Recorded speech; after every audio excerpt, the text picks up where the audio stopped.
那有3、4位朋友们问说，请问我对现在年轻人普遍低薪的问题有什么样的想法？当然，一方面，我们在之前所做的事情是确保说，在社会福利制度等等完善的情况下，去让年轻人不是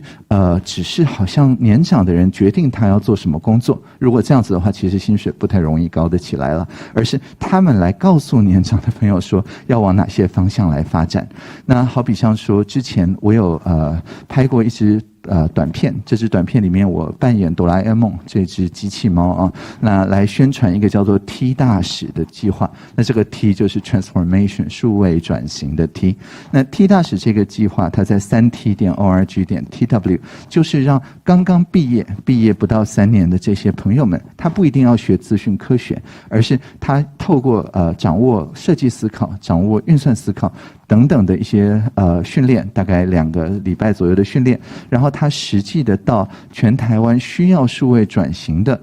中小企业或者是社会企业等等的地方，去实际做一个案例，在有成功经验的业师带领之下，5个人的一组去翻转那个地方的数位转型的文化。那这个呢，其实是跟我们自己办公室在此之前已经办过4届的，我们叫做 RAY Rescue Action by Youth， 就是青年拯救政府数位服务计划是异曲同工之妙。我们这边是3个人一组，但是同样的，就是他最看不顺眼的一些，像第1届都是说这个只有微软的 IE 才能够打得开的这些网站他们把它修好，或者是手机上面它会跑版，就是变成要横向卷动的把它修好。那慢慢呢就变成它的体验不好，好比像说要去登山，要申请山屋、申请国家公园、申请入山证等等，要跑好多个网站，把它整合成同一个。那这些他们觉得更好的体验呢，部会的朋友就发现，这些年轻人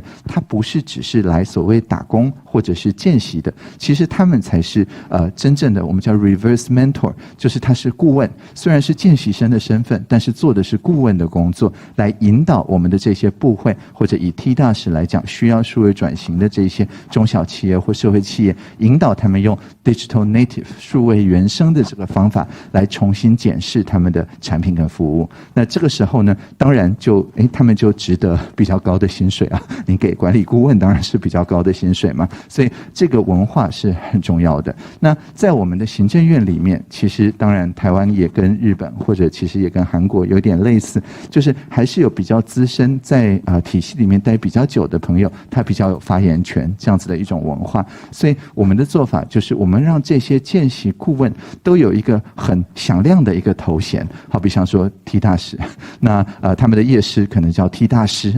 那或者是说我们在这边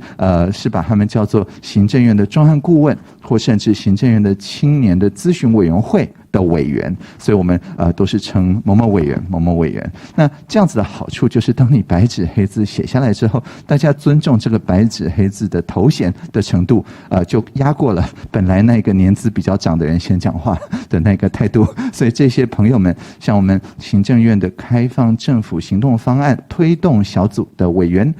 像王宣儒委员，他就才只有19岁，但是我们在平常跟他互动的时候都称王委员王委员。那这样子的时候不管是部长次长任何程度的事务官，那就会好像看到立法委员一样的非常的尊重他，他提出来的建议也会好好的去讨论。但是如果他没有这样子的一个正式的职衔的话，那当然还是资深的人讲话是比较大声的，确实我们也有这样子的文化。所以透过这样子慢慢去翻转文化，我觉得还是可以多多少少改变大家对于年轻人好像只是听命令行事这样子的一种想法